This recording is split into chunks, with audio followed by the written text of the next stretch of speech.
आदाब, मैं हूं मुमताज़ आलम रिजवी और इस वक्त मैं आपकी खिदमत में हाजिर हुआ हूं एक बड़ी अहम शख्सियत को लेकर के। जी हां, जिनका ताल्लुक कनाती मस्जिद दरगाह शाह मर्दा से है। वो वहां के शाही इमाम हैं। मैं बात कर रहा हूं मौलाना सैयद मोहम्मद कासिम की। जी हां, उनसे हमने बात की है क्योंकि उनकी बड़ी गहरी नज़र है मौजूदा हालात पर, ख़ास तौर से जो गज़ा में हो रहा है।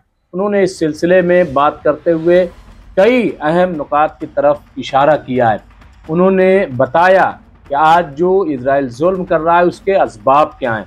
उन्होंने ये भी बताया कि किस तरह से फ़िलिस्तीनी कामयाबी की तरफ आगे बढ़ रहे हैं, कैसे उन्हें कामयाबी मिल रही। उन्होंने कहा कि आप मौत पे मत जाइए, आप ये देखिए कि आज पूरी दुनिया फ़िलिस्तीन की हामी हो रही है, फ़िलिस्तीन की हमायत में आगे आ रही है। उन्होंने अरबों को खरी खोटी सुनाई। बहरहाल बहुत सारी बातें उन्होंने कही हैं जो बहुत अहम है, और आखिर में जो उन्होंने कहा है वो आप ज़रूर सुनिएगा क्योंकि उसमें फ़िलिस्तीन की फतेह छुपी हुई है। सुनिए ज़रा। मौलाना कासिम साहब, गाज़ा की जो मौजूदा सूरत हाल है वो बहुत ही नागुफ्ताबे है। हालात बड़े ख़राब हैं वहाँ। अब तक 53,000 लोग ऑन रिकॉर्ड, वैसे तो बताया जा रहा है कि 70,000, कोई कोई तो कह रहा है कि 1 लाख से ज्यादा वहाँ के लोग मारे जा चुके हैं, शहीद हो चुके हैं। अब उन्हें निकालने की बात चल रही। वहाँ खाना पानी रोक दिया गया है पिछले 3 महीने से। कैसे देखते हैं, पहले तो ये बताएं आप। वाकईन ये बड़ी दर्द भरी कहानी है और इंसानियत के दिलों में दुख है, तकलीफ है। जो भी इंसानियत को दोस्त रखते हैं और उससे मोहब्बत रखते हैं, यकीनन उनके दिल इन बातों के लिए तड़प रहे हैं कि दुनिया शाहिद है कि जिस तरीके के मजालिम फिलिस्तीन में और गज़ा में ढाए गए, वो ऐसे मजालिम हैं कि उनको बयान नहीं किया जा सकता। लाशों पे लाशें और घरों में आग, माल और असबाब का लुटना, भूख और प्यास, इस चीज का एहसास सिर्फ वही कर सकता है जिसके दिल में इंसानियत के लिए सजदा हो, इंसानियत के लिए सलाम हो, जिनके दिल इंसानियत के लिए तड़पते हों। इंसानियत एक ऐसा मजहब है, वो ना हिंदू है, ना वो मुसलमान है, वो ना सिख है, ना ईसाई है, ना यहूदी है। सिर्फ और सिर्फ उनके दिलों में किसी एक गैबी ताकत का खौफ है कि नहीं, हमें ऐसा नहीं करना चाहिए। किसी पे अत्याचार, किसी पे जुल्म। आज ये जो गज़ा में जुल्म हो रहे हैं, इन्होंने इंसानियत को और बेदार किया। आज आप देख लीजिए, ठीक है, उन्होंने इंसानियत के लिए कुर्बानी दी, दुनिया ने देख लिया कि किस तरीके से उनके माल लूटे जा रहे हैं, उनके मुल्कों पर, उनके मुल्क पर और शहरों पर कब्जा किया जा रहा है। इस पूरी कायनात में इतनी बड़ी बड़ी ताकतें हैं, मैं तो उन ताकतों को बुज़दिल समझता हूं जो कमजोरों के काम ना आ सकें।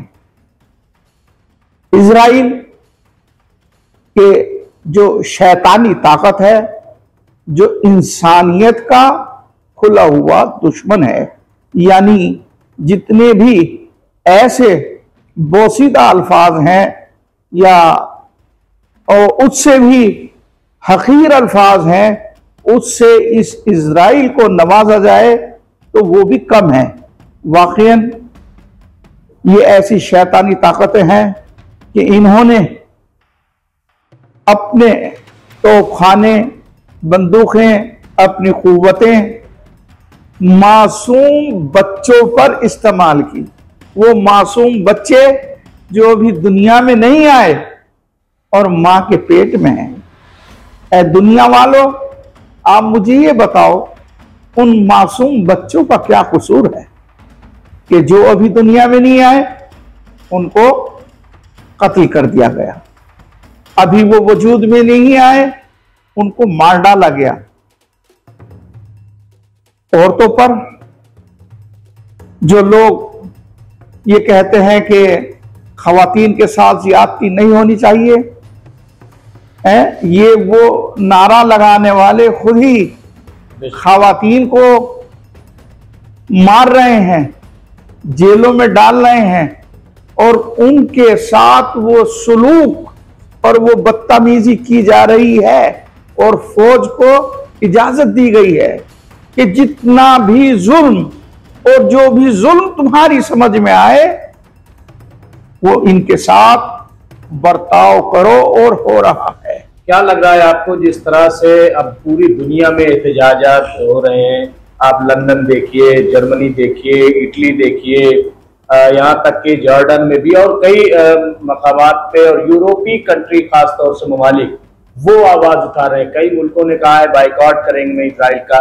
कैसे देखते हैं ये, क्या फिलिस्तीनियों की आवाज पे लब्बैक कहना खास तौर से जो यूरोप के मुल्क हैं ये उनकी कामयाबी के तौर पे नहीं देख रहे?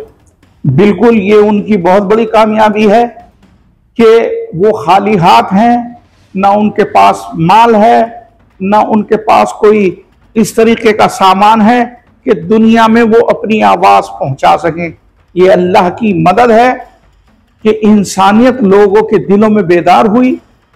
आप यूरोप देख लीजिए, जो कल मुखालिफ था आज मुआफिक है और इजराइल की मुखालिफत में उतरे हुए हैं कि नहीं भाई ये जुल्म है, सरासर जुल्म है। आज मैं तो यही कहूंगा कि गज्जा को मिटा रहे हैं और वहां लोगों को कत्ल कर दिया गया, बच्चों को मार दिया गया, जवानों को शहीद कर दिया गया, लेकिन उनकी कुर्बानी बर्बाद नहीं हुई, बल्कि ये शैतान बर्बाद है और बर्बाद रहेंगे। कभी इनको जिंदगी में सुकून नहीं मिलेगा। उनको कत्ल होने के बाद गज्जा वालों को, फलस्तीनियों को सुकून मिल गया, शहादत का दर्जा उनको मिल गया, लेकिन आज दुनियाई इंसानियत उनके लिए रो रही है। मैं इसको कामयाबी नहीं कहूंगा तो क्या कहूंगा, ये गैबी मदद है। अगर गैबी मदद ना होती तो ये इंसानियत इस तरीके से इनके दिलों में मौजन ना होती। ये मौजन होना और हिमायत में गज्जा के उठना इस बात को साबित करता है कि सच सच है, हक हक है। हक को अगर मिटाओगे, जितना उसको मिटाने की कोशिश करेंगे उतना ही वो उभर कर सामने आएगा। इनकी मिसाल ऐसा ही है। देखिए, उनका मकसद था कि हम कुर्बानी देंगे, अपना मुल्क नहीं देंगे। एक एक बच्चा इसी बात पर आमादा है और रहेगा। मैं ये कह रहा हूँ कि आप हमेशा अपनी मजलिसों में भी करबला का जिक्र करते हैं, आपको बातिल का जिक्र करते हैं और ये कहते हैं कि भाई बातिल जो है वो हमेशा शिकस्त खाएगा और हक जो है वो हमेशा कामयाब होगा। क्या लग रहा है आपको कि फिलिस्तीनी क्या मकसद में कामयाब होंगे, फिलिस्तीन आज़ाद होगा, कैसा देख रहे हैं आप? बिल्कुल, इंशाअल्लाह वो आज़ाद होंगे और कामयाब हैं और कामयाब रहेंगे। लेकिन अफसोस इस बात का है कि दुनिया के वो मज़ाहिब कि जो खामोश थे, उनके दिलों में भी मोहब्बत पैदा हो गई इंसानियत की और गज्जा के लिए वो नारा लगाने लगे और हिमायत करने लगे। और वाकईन जिनका हक था वो खामोश हैं, वो आंखें बंद किए हुए हैं। आंखें बंद करने से आप माफ नहीं किए जा सकते। आज तो ये मुसलमान हैं और मुसलमानों के लिए आपको बोलना था, कल कहीं और किसी दूसरे मज़ाहिब पर जुल्म हो रहा है तो इंसानियत का फरीजा ये है उसके लिए आवाज उठाए और उनकी हिमायत करे। ये कैसे मुसलमान हैं कि जो इन शयातीन ताकतों को तकवीत दे रहे हैं, अपना माल दे रहे हैं, अपना पैसा दे रहे हैं और फिलिस्तीन और गज्जा की आजादी की कोई बात नहीं कर रहे। क्या ट्रंप का जो अभी दिया है उसके जिक्र कर रहे हैं आप? जो अभी ट्रंप का दौरा था 3 दिन का और उनको बड़े बिजनेस किए गए, बड़ा बिलियन में पैसा गया, ट्रिलियन में। बिल्कुल हाँ, मैं इसी की बात कर रहा हूं। बल्कि इन्होंने ट्रंप की मदद करके मेरी नजर में ऐसा कि जैसे कि इस्लाम की पुष्ट में छुरा घोंप दिया।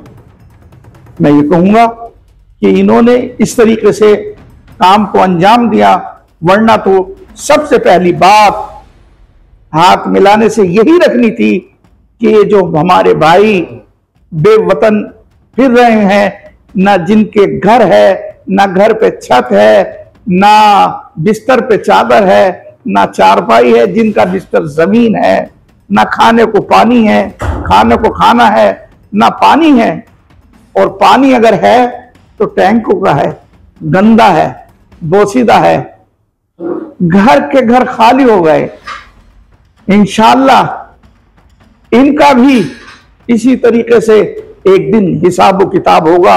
ये याद रखिए कि जो कुव्वत रखते हैं इंसानियत के लिए, और अगर वो खामोश है, वो माफ नहीं किए जाएंगे, ना दुनिया में ना आखिरत में। और इनका हिसाब किताब इंशाअल्लाह इस दुनिया में भी होगा और आखिरत में भी होगा। शुक्रिया बहुत। मैं भी अपने सामीन का तहे दिल से शुक्रिया अदा करता हूं। अल्लाह ताला इन फलस्तीनी भाइयों की और गज्जा वालों की अल्लाह ताला मदद फरमाए और इनको इनके मकसद में कामयाब कामरान फरमाए। आमीन सुम्मा आमीन। तो नादरीन, ये थे मौलाना सैयद मोहम्मद कासिम, जिनसे हमने बात की। इस तरह की कई शख्सियतों से हम बात करेंगे और आपकी खिदमत में पेश करेंगे। लिहाजा आप MMC न्यूज़ इंडिया से जुड़े रहिए और अगर मुमकिन हो तो हमारे चैनल को आप ज्वाइन कर सकते हैं। ज्वाइन करेंगे तो हमें मदद मिलेगी और ये चैनल और ग्रो करेगा, स्टैंड करेगा। बहुत बहुत शुक्रिया।